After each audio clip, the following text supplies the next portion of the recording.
If I can bring in LT Christopher Olivarez, spokesperson for the Department of Public Safety. As you guys know, as we told you earlier, the Department of Public Safety is leading this investigation. The Texas Rangers Division is under them. LT, what can you tell us about what your brother and sisters are dealing with this crime scene that they're processing right now? You know, Lawrence, it's hard to put into words right now, especially not only the victims, but the families are having to deal with this horrific tragedy here in Uvalde, Texas, but also the law enforcement, those that responded on scene, those initial officers that witnessed these children just lying there helplessly that were shot. Hearing those gunshots, it's just hard to put into words, and it's going to be a significant impact on this community and also those law enforcement officers that responded to that scene.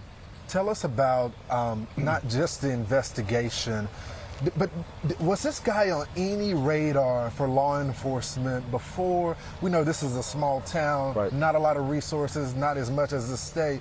But did you guys have any idea that this was possible? Because a lot of victims are asking that today. Right, and they are. And of course, we're trying to answer those questions. I mean, we're working closely with our Texas Rangers are working with the FBI, ATF, multiple agencies trying to determine exactly what the motives are, what triggered this shooter. What we do know for a fact is that it was an 18-year-old individual who resided here in Uvalde, Texas, attended a local high school, lived with his grandparents, in which he did shoot his own grandmother, was unemployed.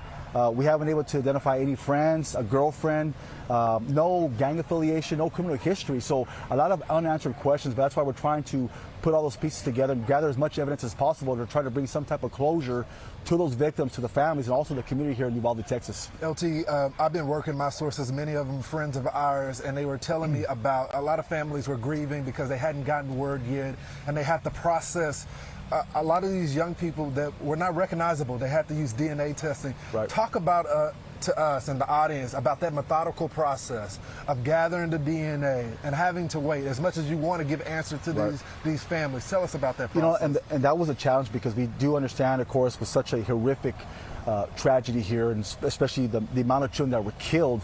Families want answers. They want to know what's going on. They want to know where their loved ones are at. But again, you know, with our Texas Rangers, they were able to provide that type of, it's all part of the investigation, especially when you have a mass shooting, to have that type of DNA analysis conducted to make sure we have confirmation of those children along with those parents. So as of right now, we've been able to identify all the victims, all the families have been notified, all the victims have been removed from the school, and right now we are processing the scene of the school, again, to try to gather as much evidence as possible. LT, I don't want you to get ahead of your investigation, but is there any public posting, manifesto, anything that indicates his planning of doing this, text messages or anything? Is that still, any of that been discovered so far? You know, there's been some stories of that that's been circulating, but we have not confirmed that as far as from the Texas Rangers. But if there is, the FBI as well as Texas Rangers will be able to identify that and also use that as part of this investigation. But again, that is a key point right there. We saw what took place in Buffalo. We saw that there were social media indicators prior to the shooting. So we're looking at everything very closely right now. LT, and this is also a part of the investigation. My sources tell me that he targeted one classroom. Do we know why he targeted that fourth grade classroom? You know, we do not, Lawrence. What we do know is that as he made entry into that school, he went into the first classroom that he was able to gain access to. He made entry into that classroom, barricaded himself inside that classroom, in which law enforcement was unable at the time. The initial officers weren't able to actually go into that classroom because they were met with gunfire by that shooter. Once that shooter was inside that classroom, just started shooting children, teachers that were in there, and as of right now, 19 deceased children as well as 2 teachers that were killed inside that classroom. LT, our sources are telling us it was about 3 minutes before local law enforcement arrived on the scene.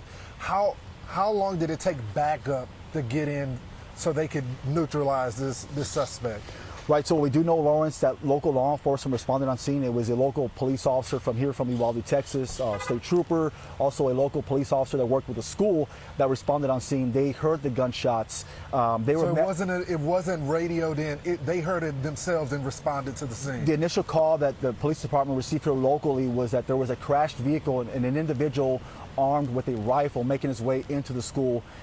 With that call, they were able to respond to the scene. They were met with gunfire. At that point, they were at a disadvantage. They could not make entry into that school because the shooter barricaded himself inside that classroom. So at that point, they surrounded the school, set up a perimeter. They were breaking windows, trying to evacuate children out of those windows, teachers as well. And at that point, we had a specialized tactical team comprised of U.S. Border Patrol, also local law enforcement. They made forcible entry into that school, into that classroom, and one of those agents was met with gunfire, but at that point they were able to shoot and kill this suspect before any other loss of life that could have taken place there. OT, there's a lot of misinformation that's out there, so I want to dispel some of the myths out there.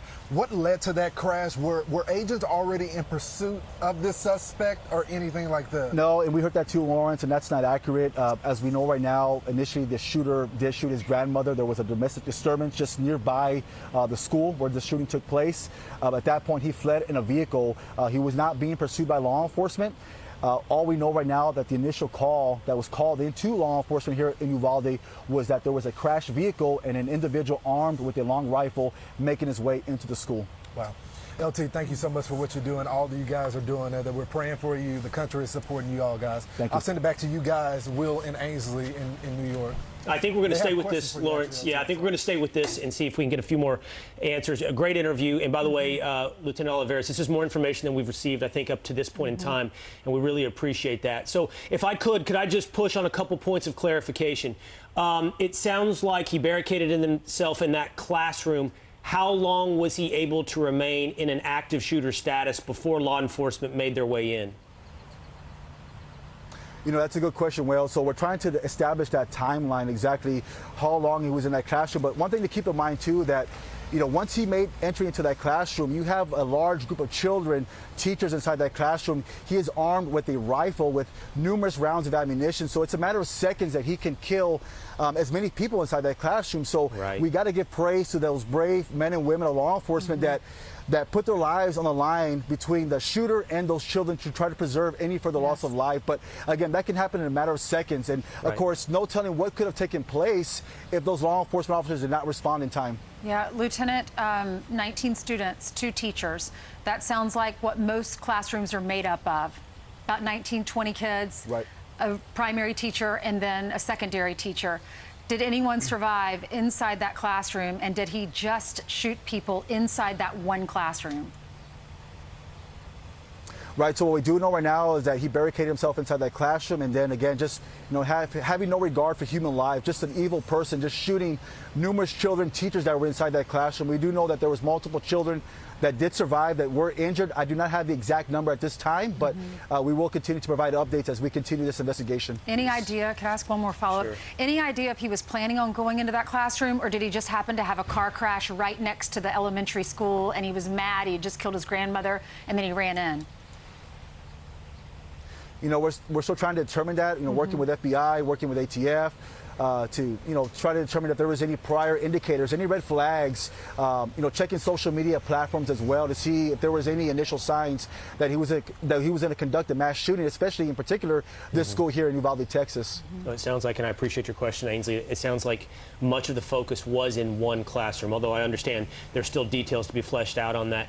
Can you tell me, Lieutenant, about the role of the killing of his grandmother? Was that something that took place at his home and then he took off in his car? Was she in the car? I haven't been able to place that particular moment and what it may or may not have led to in this larger picture.